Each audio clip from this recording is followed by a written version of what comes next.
Welcome to this Diabetes Health Matters on diabetes in African and Caribbean foods.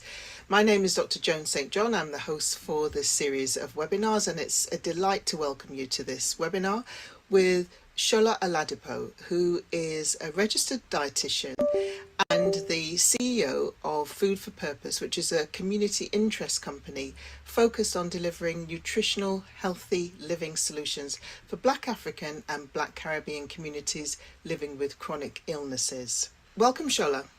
Thank you so much, Dr. Joan. It's a pleasure and always an honour to be part of these sessions with you. Fantastic. So this series of webinars is produced by Diabetes Africa and sponsored by Eli Lilly and Company, although they have no input into the content of our webinars. Shola is an excellent educator and will give us lots of information on which we can learn new things to use for ourselves or for the people we care for, whether that's as a healthcare professional or somebody in our family. And Shola is a registered dietitian who's going to share masses of information. So get your notebook out, get your phone out, and get ready to learn lots from Shola. So we're really looking forward to all you're going to tell us about African Caribbean foods and how we can be healthier with maybe how we're preparing it, how we're eating it, how much of it we're eating. So we're going to start by looking at African and Caribbean foods, and as usual we're going to start with a bit of fun with a quiz.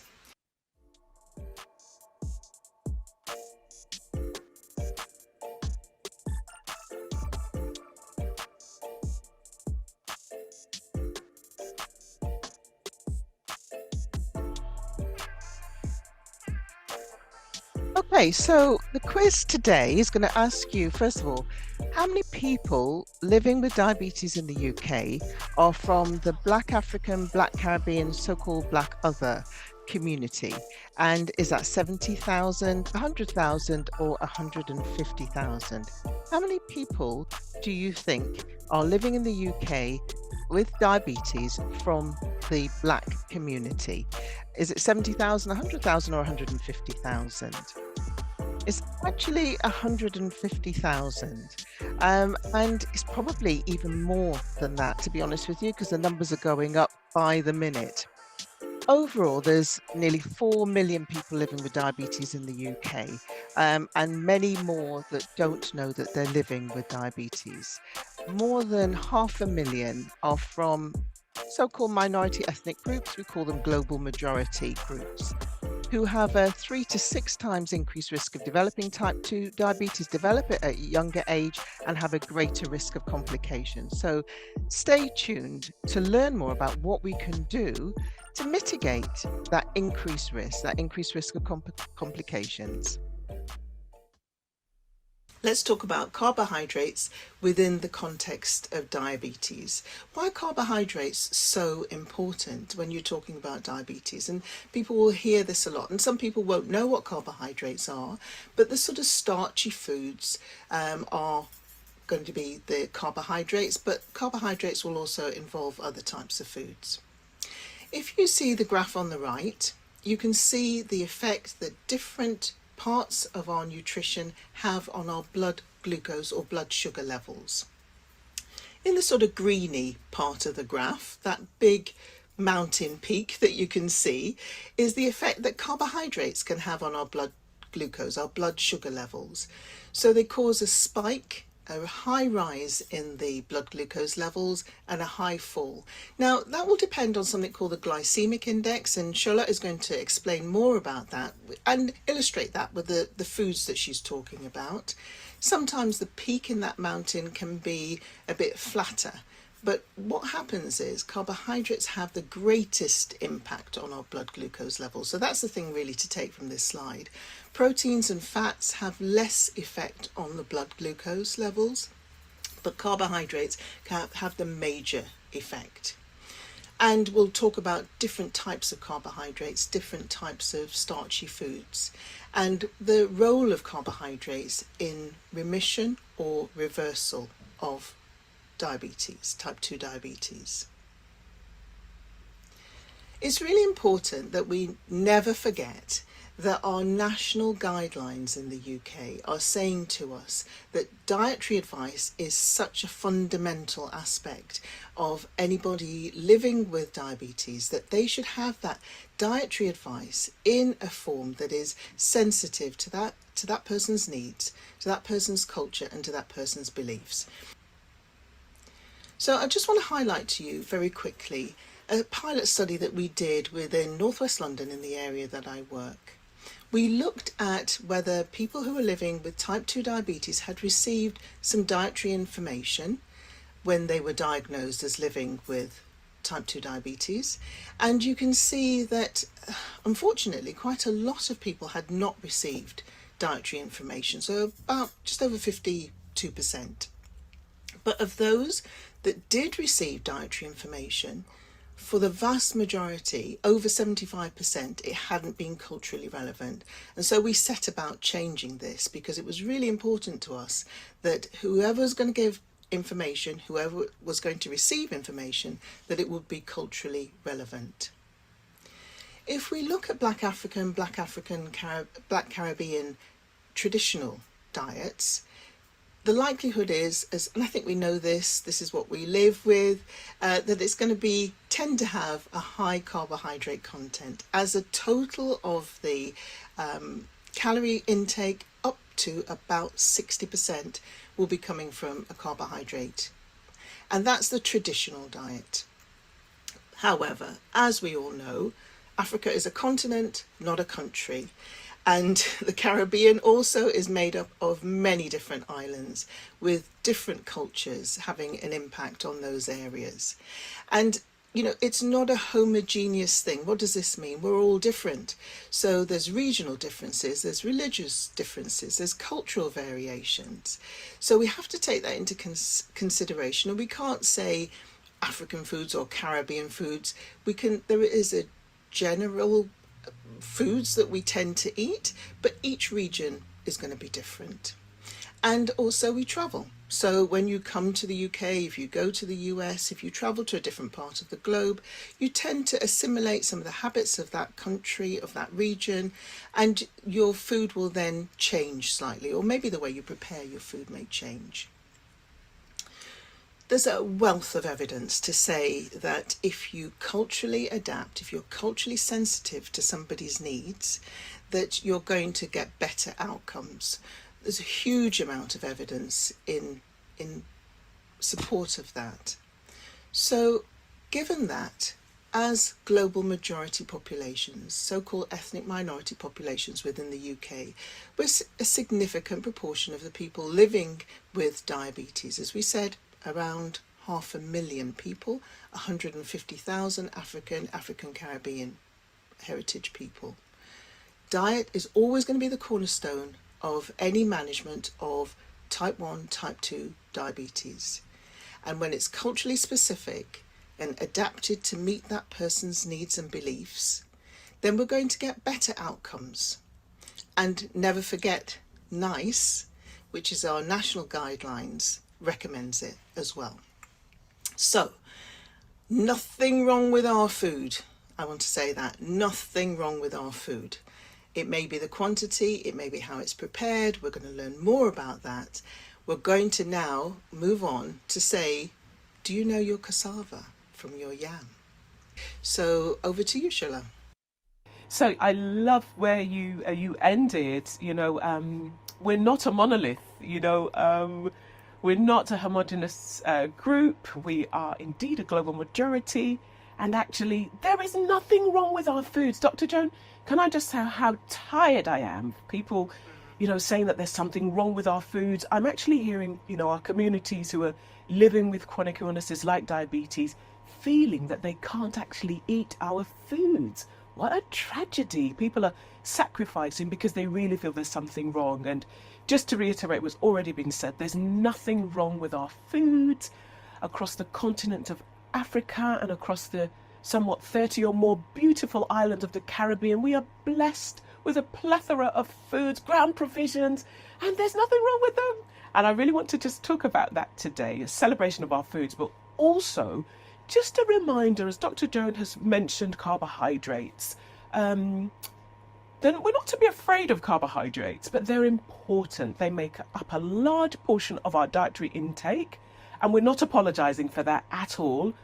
They can be a friend or they can be a foe if we're not managing. So we're not trying to do away with carbs. They're not the enemy. We're not meant to be afraid of carbohydrates, but we must manage them, and we can really be in charge. And you know, just as Dr. Joan has said, we have differences. We have a beautiful difference of the way we eat our foods and we make our foods. A lot of my slides today will probably focus a little bit more on Africa than the Caribbean. A lot of people talk about, you know, not seeing and understanding our foods. And, you know, pretty much as already been said, Africa across the continent, you know, you've got north, south, east and west. And even within, say, East Africa, the way that people will eat their carbohydrate foods is different. And we're hoping to just illustrate some of that today. And I think, as you said, Shola, it's so important to reconnect with our traditional foods, to have that information so we can eat them and be healthy with them. So, as you said, you know, it's how we manage it, for want of a better word. They're not the enemy. Yeah. And I think, you know, just on that note, Dr. Joan, I think it may have been yourself have actually said this in another recording, that actually, you know, our community, the Black African and Black Caribbean community, is still that minority where we are often cooking from fresh. We tend to be that community that is still cooking our foods from fresh and not relying on a lot of processed foods. And we do want to celebrate that. So I'm going to hone in a little bit on what Africans call the swallows. And the swallows they are carbohydrate-rich foods, usually from starchy carbs like yam, or grains like sorghum, millet or corn. And they're very popularly eaten across the continent of Africa and actually also in the Caribbean. So the Caribbean actually do eat, in Barbados, a cuckoo is a swallow actually, and it is made of corn and cooked in very much the same way as a lot of the African swallows. And some examples are cuckoo from the Caribbean, but also across Africa we've got pounded yam, fufu, and fufu, you know, it's almost like a title for a lot of other dishes. So fufu can come from tubers like cassava, can also come from grains like sorghum, and can come from plantains. And then we've got ugali and nsima from East Africa, which tend to be corn or maize meal, again made into a smooth mound, a doughy swallow.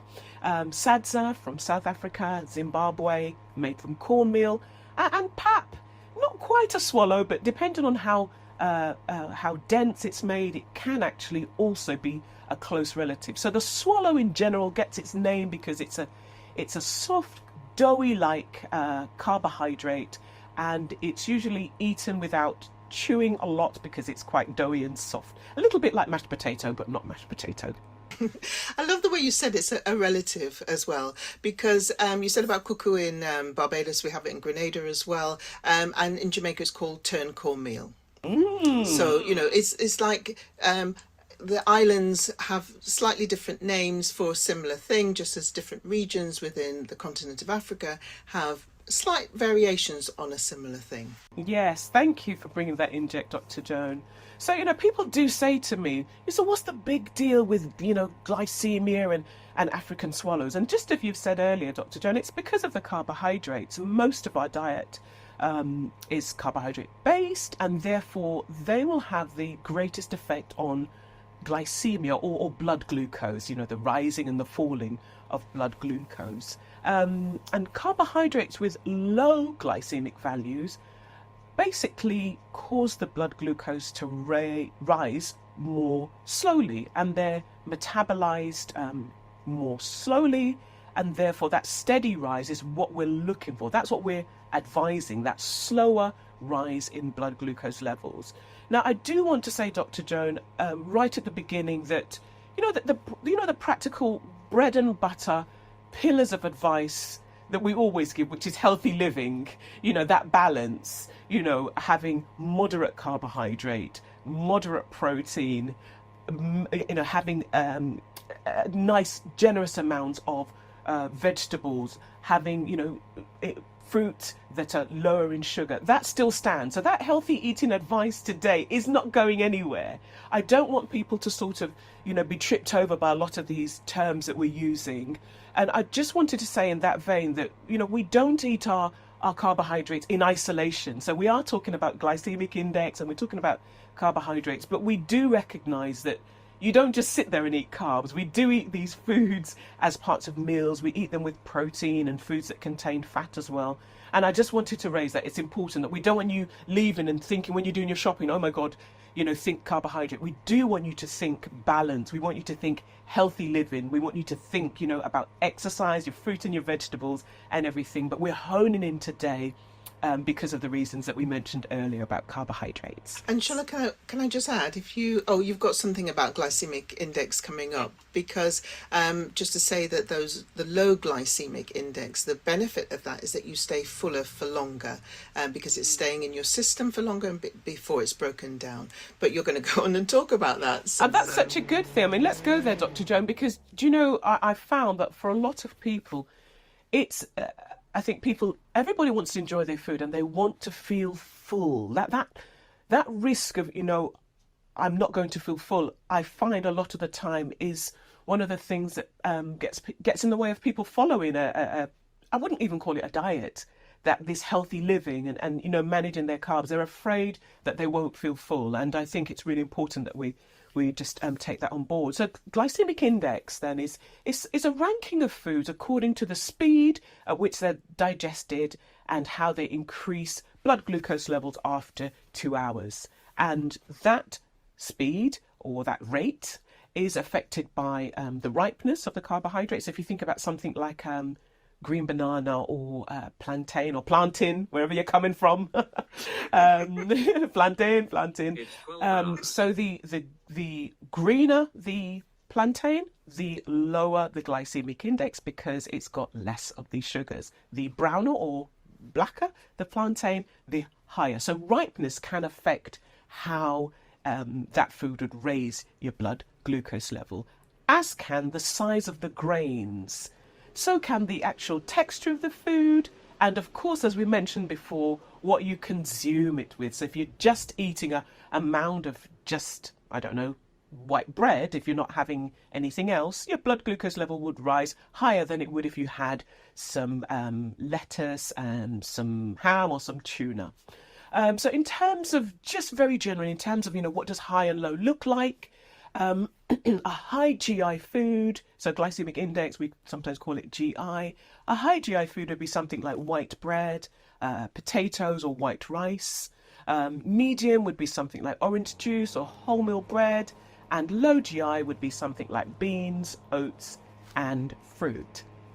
There is a lot of literature out there about how we can change the glycemic index of certain foods. And one of those things, and I think it's a little contentious, I'd love to hear your views, Dr. Joan, is cooking and cooling. So there's a lot of data to show that we increase the glycemic index by cooking our food. So heat can break down particles and therefore the glucose is more dispersed and increases blood glucose. And a lot of people say to me, well, what about if I cool my food down? And there is evidence in quotes that shows that, having things like cold pasta, cold potatoes, or, toasted bread or untoasted bread.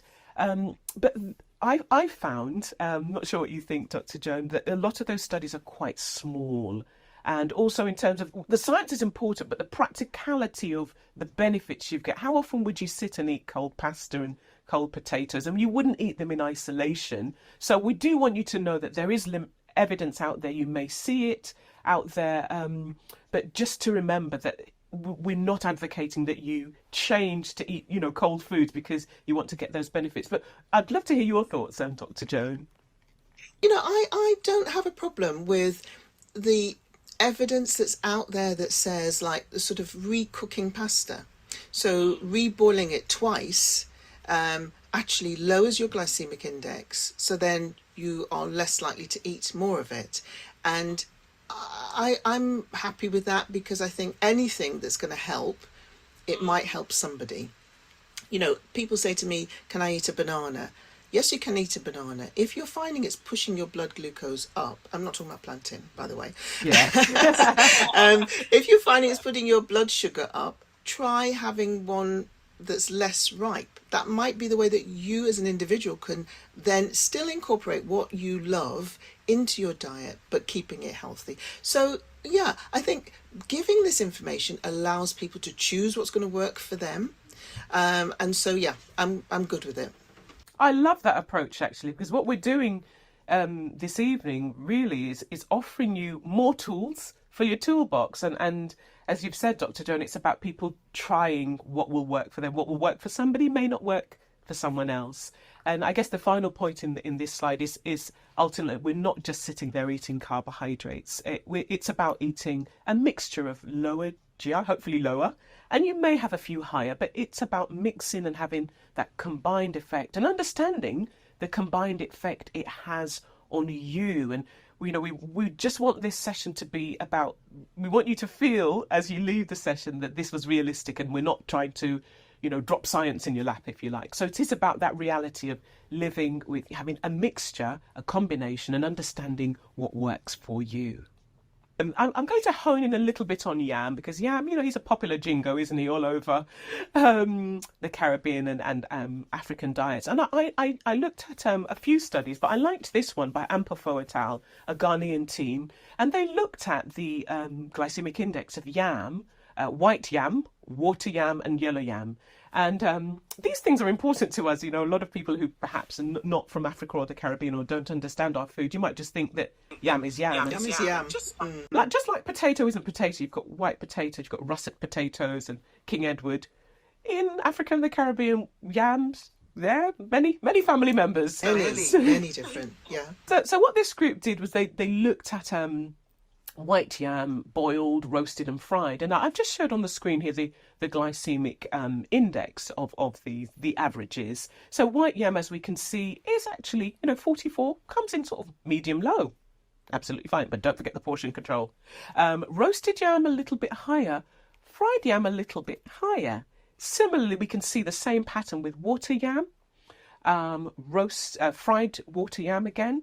Probably wouldn't do that personally, but however you do it in your local regions where you live, is higher.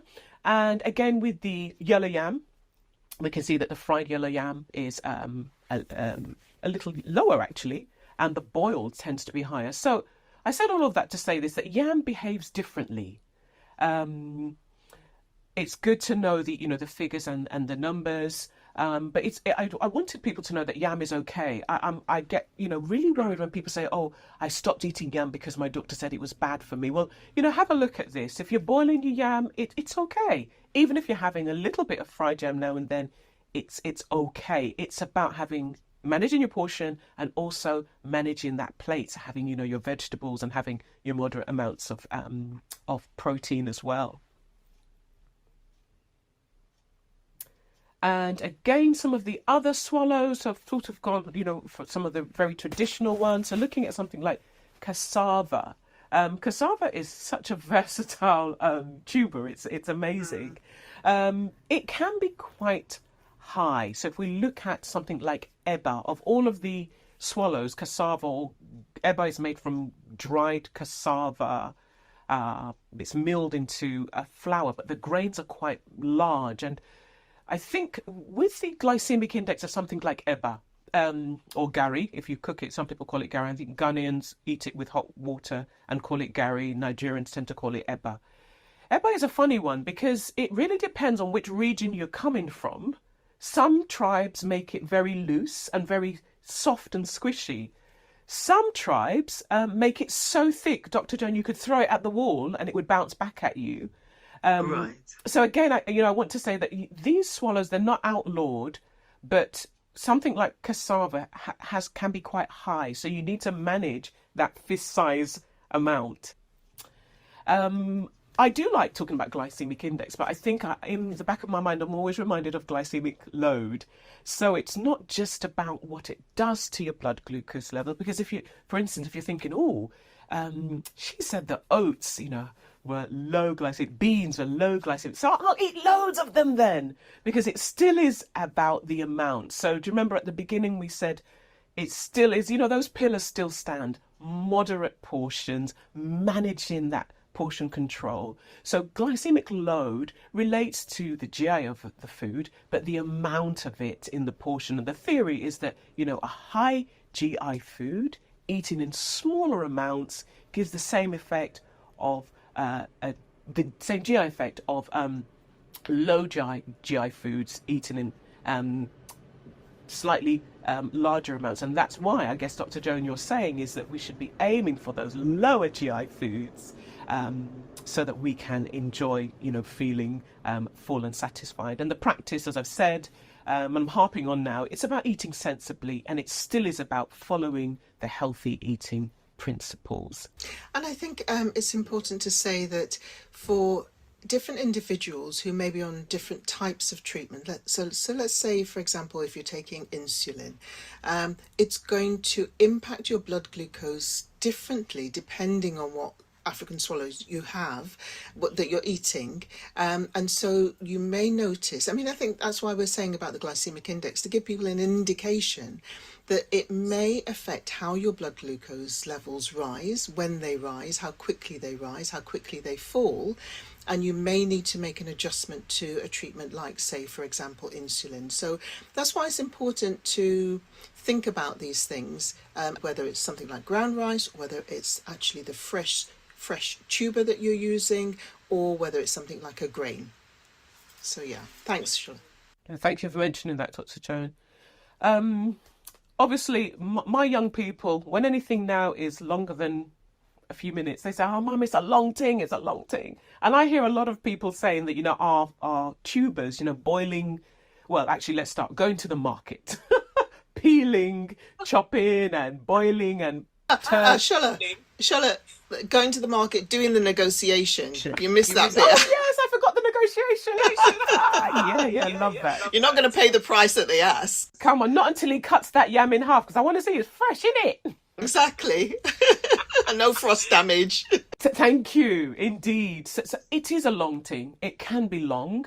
Some people are still doing it, but we also know on the market are these highly processed flours.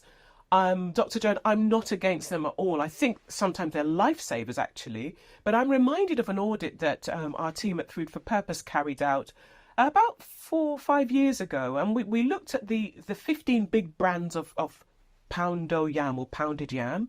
And of the 15 big brands, only 3 of them actually contained any yam.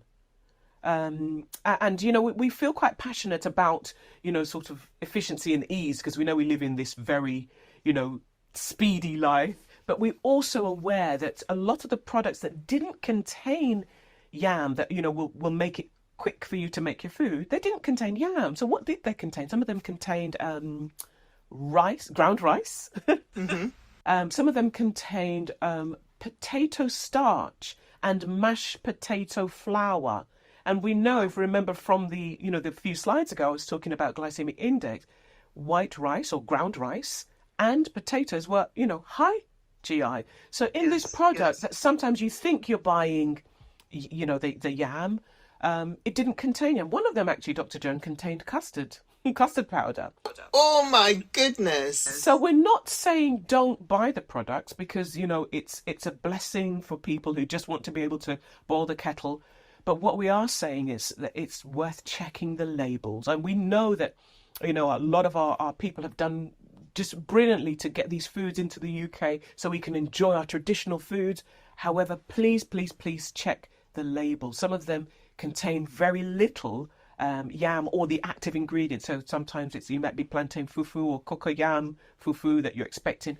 Check the label and think about boiling the tuber, only because, if you boil your yam, if you've chopped your yam, you've boiled it, you know what was in there, and you know it was only that ingredient, and therefore when you're managing your blood glucose levels, it may be easier for you to know, actually, I know what I've eaten and I know when my blood glucose is this level. So there's nothing wrong with our foods. They're not outlawed, but we do want you to understand what you're putting into your stomach.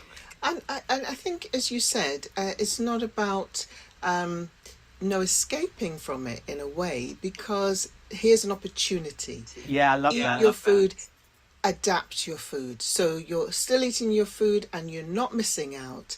It's an opportunity to look at this wonderful plate there. So you've got half your plate of veg. You've got that kale stew there. Half your plate is veg, you still got your swallow. You can have, I know you're going to go on and talk about, we've got, I think, a quiz coming up, and we've got different foods. We've got some oxtail, what you're going to have it with. How can you make that still be healthy? So it's an opportunity. I think we just have to reframe. So we're going to eat our traditional foods. There's nothing wrong with our food, but how are you going to package it? How are you going to reframe it? And that looks delicious, doesn't it? It does, and I mean, not that we're counting calories, but if anyone's asking, that's under 600 calories. If you're asking, and it's a traditional meal, and we've got another one here. We're talking about plantain. It's a green plantain fufu. So the green plantain means that the amount of glucose is going to be lower, and we've got some okro. Again, lots of veg, and we've got the red stew. If you were to eat them together, again, it can still be enjoyed.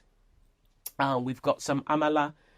If you're from the traditional town of Ibadan, we know that we don't eat amala with vegetable kale stew, but some people in the UK do. We know it's not a traditional way to eat it, but again, you can see that you can eat it. It's a sensible fist-sized portion with lots of vegetables. So there's nothing wrong with our foods. We have these tools actually as part of Food for Purpose. So please feel free to get hold of these. You can contact our team at our friends at Diabetes Africa to get hold of these tools to help you. Again, we've got oat fufu with some fish, nice red stew, and the okra, so we can have our foods. And this is a typical way to eat amala. We've got a portion of amala here with gbegiri is like a bean stew, and ewedu is like a leafy draw soup. We've got some fish there, and your red stew. Again, you can eat your foods. Here we've got the Garri. A typical way of eating Garri in Africa is having it with water, so having the grains. And if you look at it, you can see the grains are quite large, and people sprinkle nuts on it and they add water to it, and they'd eat that either as a meal or as a snack. And again, you can actually have that. We've got quite a bit of carbohydrate here though, so it's worth noting that this is almost 100 grams of carbohydrate here, so it's worth noting. But they're not off the scales. It's just understanding Garri tends to have quite a high glycemic index. So it's about managing how much you're having and enjoying that in context of a healthy lifestyle. I wanted to talk about low carbohydrate swallows, Dr. Joan, only because over the last 10-15 years, they've come in. And I kind of understand why. If people are thinking, I really eat swallow every day. I mean, some people eat swallow for breakfast. Nothing wrong with it, actually. But I think there's an issue if you're eating it for breakfast, lunch, and dinner. But so, you might want to just, try to manage that. But I know that people do enjoy their swallow. And what's happened is a lot of people are substituting the starchy carbs, so the yam, the cassava, some of the grains. They are substituting it for low carbohydrate vegetables, things like cabbage, aubergine, swede, carrot. Carrot. Yeah, I've seen carrot fufu actually. And what they're doing, because we don't get that, the binding, they use something like psyllium husk, a fiber supplement, as the binder. Sometimes I've seen people that will use half of their starchy carbs, so they might use yam, and they may replace the other part of the yam with something like cabbage, boil it down, blenderize it, put it in a blender, and then turn it, if you like, or pound Okay. it. Okay. An example here is aubergine amala. I think it's called amala because it comes out brownish like amala. And basically the aubergine is, we don't bargain for it, so I was going to say bargain. So no, we wash it, we don't bargain. Not yet anyway, with the cost of living. Yeah. Oh, there's always an opportunity. Indeed. It's washed and chopped, boiled for about 15 minutes until it's soft and mushy looking, and then put into a food processor, into blenderized into a thick paste, put back into the pot, and then psyllium husk is added, and that stiffens it. And then it's turned as we would turn, you've pounded down with your cuckoo, you turn it. And that makes the swallow, you get a smooth texture, but the carbohydrate level is considerably lower. It falls into, under the low glycemic index. And low glycemic load as well, presumably. Yes, indeed, Yeah. indeed, Yeah. yes. Not encouraging people, however, to mound up their plates now because they're thinking I'm having less. But people do this with cabbage. They do it with carrot. I've seen people do it with artichoke and swede. So our people out there are being very, innovative. Inventive. Indeed. And these are now Yeah. available as what I call the ultra processed flours. So we have aubergine amala flour. However, again, please read the labels. Just make sure that what you think is in the food is in the food.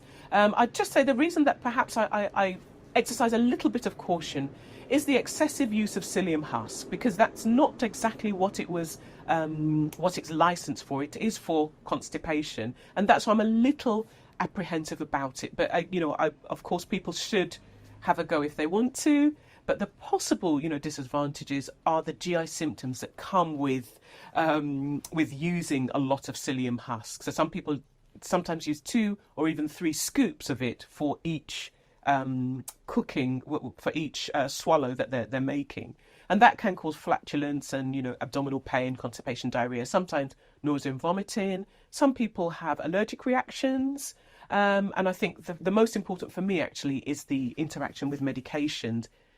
So things like your lipid lowering drugs, digoxin for your heart, anti-diabetic medications. If you're taking your anti-diabetics or your insulin and you're having a swallow that is lowering carbohydrate, you could inadvertently, be at risk of hypoglycemia.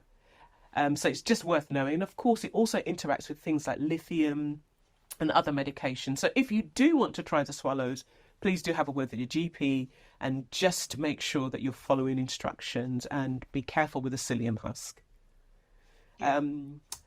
As we always say, I'll end on this slide. It's about keeping it practical, isn't it? The science is important.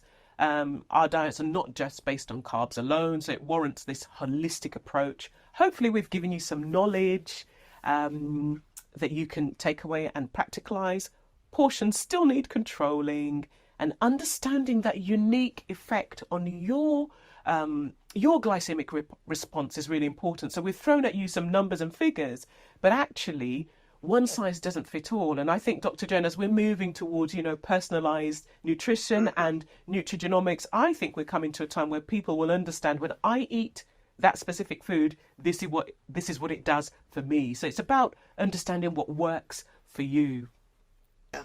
Thank you so much, Shola. That is absolutely excellent. And just on that point that you ended on, that may be a reason for you to monitor what happens to you as an individual when you eat certain foods. If you're going to experiment, if you're going to innovate, if you're going to try something different, monitor and see. So if you used to eat, I'm going to say, for example, rice, and you used to eat a certain amount of rice. See what happens to your blood glucose after you've eaten the rice. If you want to change, I know something like cauliflower rice is one of the innovations that's come through. If you want to try cauliflower rice because it's lower glycemic index, you want to see what happens, then you monitor. You do your blood glucose after you've had your cauliflower rice and see how things are different. I always advocate for that, because I think as an individual, it's going to affect you differently to somebody else. And we need to work with how it affects you so that we can then tailor what's going to work for you. And as you said, the science is so important, and what we're eating the carbs with is really important as well. We've got to take that holistic approach.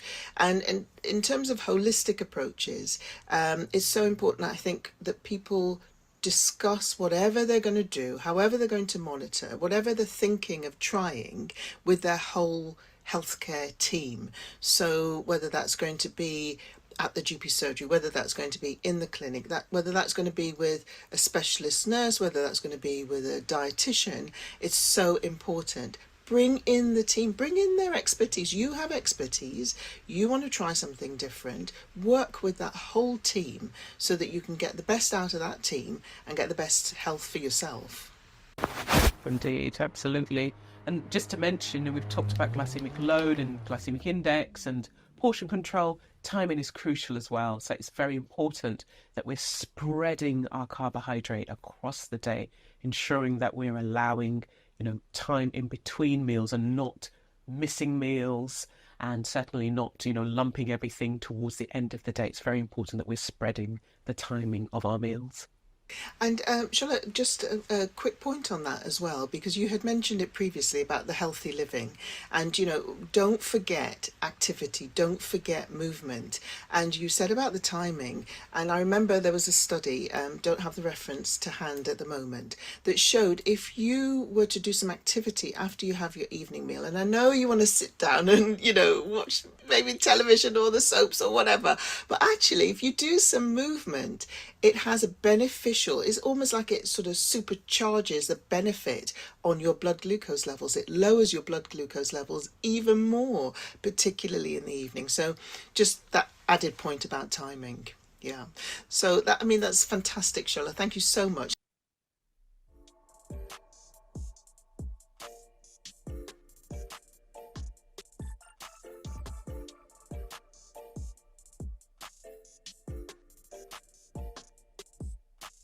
Okay, we're going to go to a quiz.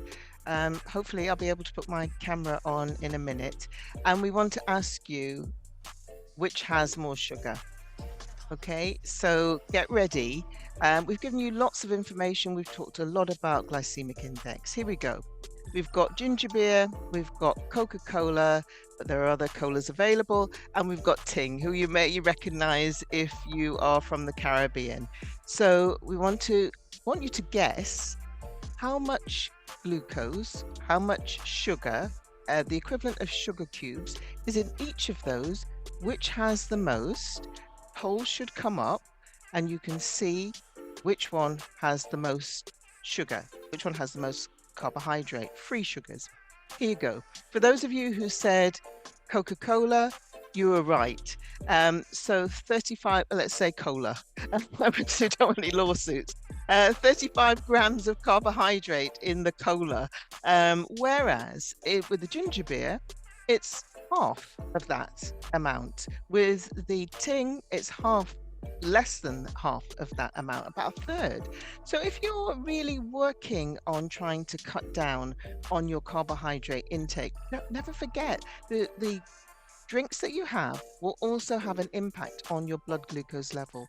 Look how you can make a difference here by having something like the ginger beer or the Ting. It's going to be less than it is with the cola. Now, again, we don't advocate having these on a regular basis, but for the treat, you'll be better off having those with the lower carbohydrate than the higher carbohydrate. So we've got another one for you, because this is very, very popular. A lot of people like malted drinks. So we've got super malt, we've got mighty malt, and we've got the Guinness Malta malt. Again, other malted drinks are available. So what do you think has the highest carbohydrate content out of all of these? Super malt, the Malta, or the mighty malt? And everybody's giving their different opinions as to what they think it might be. Here's the answer. Remember how much carbohydrate the cola had? You can see that the mighty malt is really mighty. It's got a huge amount of carbohydrate in that bottle. So don't forget that when you are having these drinks, they may be having that impact, huge impact on the blood glucose levels.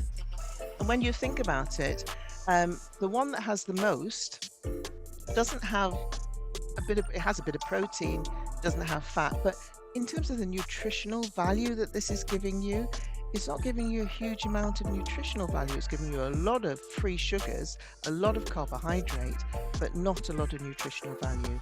So all of these malted drinks, all of the malta, the super malt, and obviously the mighty malt, have a lot of carbohydrate in them. You've got to be mindful of those when you're having that in addition to what you're eating. Okay, so here's another one for you. I think the polls are now working, so vote. Which one do you think contains more sugar, more carbohydrate, more free sugar? Nourishment, Milo, or Nido? So which one do you think? And as I say, other options of these, other types of these are available. Which one do you vote? I think you might be able to vote. I hope you can. The polls are working. Which one do you think has more carbohydrate, more free sugars in it? Oh, fantastic. So there was an even split really between the Milo and the nourishment, and people think that Nido had less. Okay, so let's have a look. And the Nido actually is the one with the least amount of carbohydrate in it. Nourishment, again, is having a significant amount of carbohydrate. Nourishment, I think, is actually supposed to be like a meal, almost like a meal replacement. But people drink that on the side in addition to a meal. So it's got a lot of carbohydrate, it's got a lot of protein, it's got a lot of fat in it. And the Milo has a significant amount of carbohydrate, but significantly less than the nourishment, as does the Nido. And that's made up with water rather than making it up with milk. So obviously that would alter how much carbohydrate, how much protein and fat would be in it. So just a little quiz there to test you. We've got some others now. What do you think? Bigger fruit punch, peanut punch, or the black grape juice, drink? Which one do you think has more carbohydrate, more free sugars in it? Which one do you think? Bigger fruit punch, peanut punch, or the black grape? And again, we always suggest that these are occasional rather than regular, because when you see the amount, you might be surprised. Out of all of the things, that bigger fruit punch has the most carbohydrate out of all the things that we've done in this quiz so far. It's got 65 grams of carbohydrate in it. No protein, no fat. So it's not really giving you any nutritional value. It's giving you a lot of sugar. And that's going to affect your blood glucose if you're living with diabetes. Peanut punch has almost a third the amount of carbohydrate that it does in the bigger. And the sparkling black grape juice, the sparkling drink has around 16 grams of carbohydrate. So actually it's quite low, but it's a lot of free sugar still in there. Certainly a lot less than the bigger, but it's a significant effect on your blood glucose. So say again, never forget the drinks have an impact on blood glucose levels as well. Okay, so just a bit of fun. Let's have a quick whiz through now, because you've given us so much information. Let's have a quick whiz through and look at some other foods. Make everybody really hungry. So here's our whistle stop tour. 14 foods from Africa and the Caribbean. And we're going to talk through these just really quickly to make you feel even more hungry, give you an indication of the nutritional value. So, yeah, we're focusing on carbohydrates, but look at the other nutritional content. And yeah, I'm sorry, it will increase your appetite. So what do you say, Shola? Yeah, we've got good old Agege bread, very popular across Africa. Actually originated by a Caribbean country, Haven Soil, and developed this sweeter type of bread, very similar to hardo bread, a bit lighter but very similar, as a solution to something that he could enjoy. And it's taken off in Nigeria as Agege bread. As we can see, it's a little bit, it's a little bit denser than our typical sliced bread, but again, it's not off the scale. It's something that we can enjoy as part of our healthy eating. Looks very much like hardo bread, actually. Yeah, it really does. I think it's an acculturation, isn't it? Really? Yeah. Yes, indeed, indeed. Oh, plantain chips. Oh my goodness. Indeed. Not, you know, nothing is outlawed. It's just about understanding carbohydrate. They're quite high in fat as a snack. The nutritional breakdown we've shown here really depends on the brand. So there are quite a few brands in the UK at the moment, but it's just about understanding this. It should be something that we have less often. And I like the way you said about the nutritional content, because you can get green plantain chips, you can get plantain chips, you can get salted, you can get sweetened, you can get not sweetened. Trust me, I've seen a lot of the packets. So yeah, check the back of the packet. And as Shola said, it's a treat, not something to be having perhaps too regularly. And then yam porridge, very popular, particularly across West Africa. It's a fantastic composite meal, actually. I think it's a great example of, a one-pot meal, bringing everything together.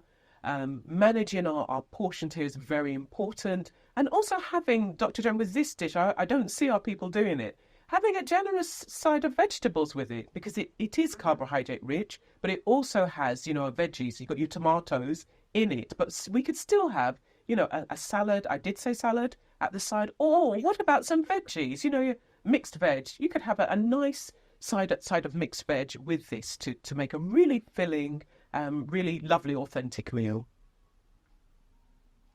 Ooh, one of my favourites. Delicious. Oxtail and rice. Yeah. Mum and hubby's favourite. Yeah, as you said, moderate carbohydrate content, because if you look at that meal, if it was on a plate, about a quarter of that would be the carbohydrate. So, and as you said, it's like a fistful of carbohydrate on that plate. So that's why the carbohydrate content isn't as much as you perhaps would think. But that looks like a delicious meal. It looks amazing. Yeah, you've got your salad, you've got your veg there, and you've got your oxtail. So yeah. Have you seen the price of oxtail recently, though? Moving on swiftly. It's fine. It's occasional. I don't. Indeed, that will make it occasional. Then we've got ogi or pap. We've been talking about that. It tends to come from the grains. Now, all of it is carbohydrate. So it's about managing this. People often have it with evaporated milk. They may have it with honey, etc. I think it can be something that you eat regularly, but I would manage this, the sweeteners and the honey. So you may want to try it without milk, lessen the amount of sugar. And because it has a high GI, sometimes people will eat it with something like beans or with something like a bean cake, moi. Again, that flattens out that rise in blood glucose, but very commonly eaten across Africa. And I mean, seeing that brings in mind cornmeal porridge, similar sort of thing, and people are adding evaporated milk. People would make it really with evaporated milk, add sugar or honey to it, and there are ways that you can modify it. Experiment with it, make it healthier. So eat it, but you can make it healthier. Ooh, another favourite, Dr. Jones. Yep. Okay. And I think, so carbohydrate content is nearly double, I think, from what the oxtail and rice was. Why? Because maybe you've got a bit more rice and peas there. Also, you've got plantain, because the plantain is going to be forming part of your carbohydrate content as well as the rice and peas. Looks absolutely delicious. How could you make it lower in carbohydrate? If carbohydrates are an issue to you, if the rise in blood glucose is an issue to you.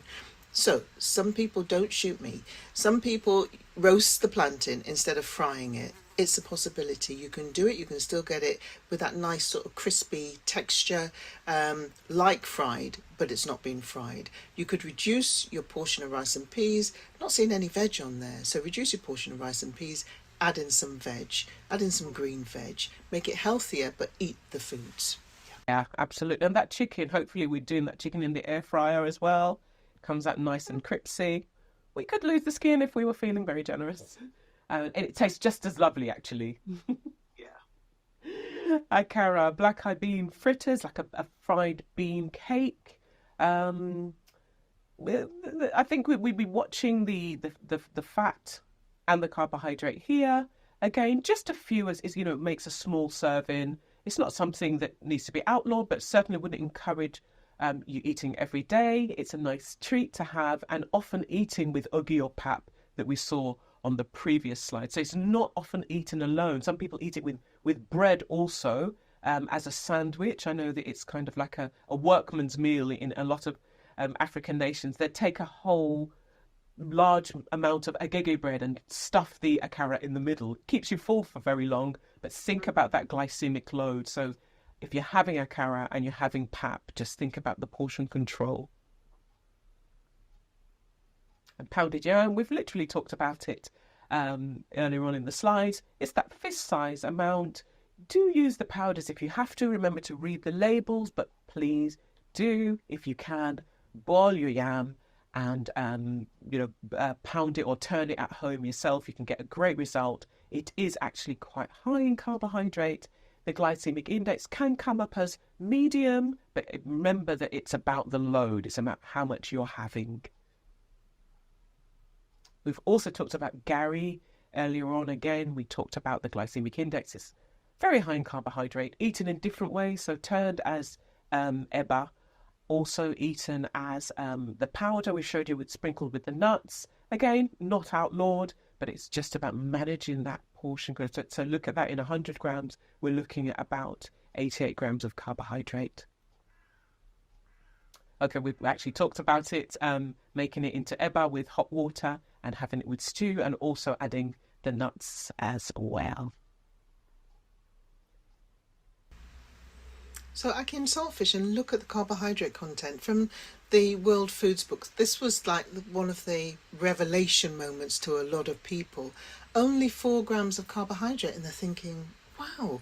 But when you think about it, there's not a lot of carbohydrate content in it. Now, people add carbohydrate content because they might be having fried dumplings with it. Some people will call that Johnny cakes. Or they might be having hardo bread, or they might be having it with another form. They might be having yam or ground provision with it.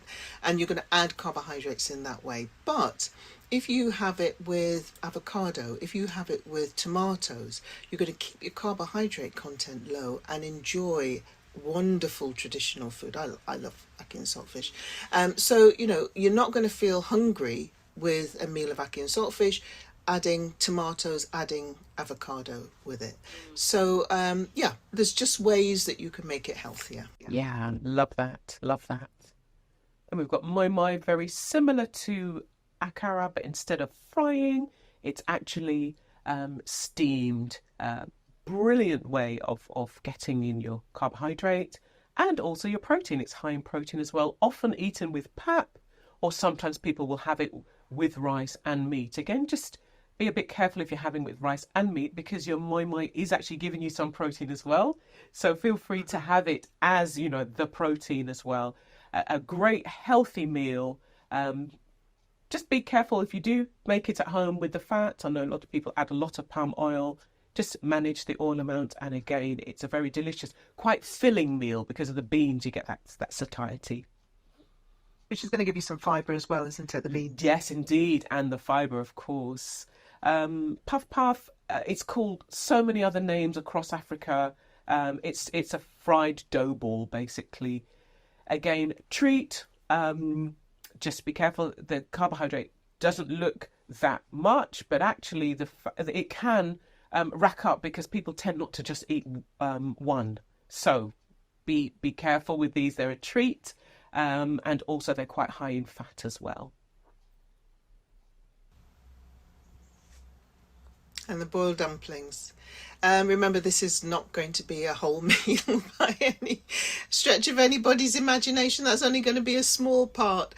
And as I said before, if you're going to have ground provision, if you're going to you'll have boiled dumplings with it probably, and then some form of protein, be that fish, be that chicken. But we're talking about for each dumpling, it is 23 grams of carbohydrate. So just bear that in mind when you're thinking about why your blood glucose levels may be going high, and ways that you can modify what you're doing to make it a bit lower. Awesome. Yeah, first of all, which is basically another form of a dumpling, is fried. And a lot of these is basically, when you think about it, is white flour. Some people add cornmeal to it, but essentially it's white flour, water, fried. So it's going to be high carbohydrate. It's going to be high glycemic index. So just to bear that in mind. And 75 grams of carbohydrate is likely to put your blood glucose up, but that's not the only thing you're going to be eating, because you're going to be eating other foods with it. So just bear that in mind. Again, it's giving you the information so you can make an informed choice.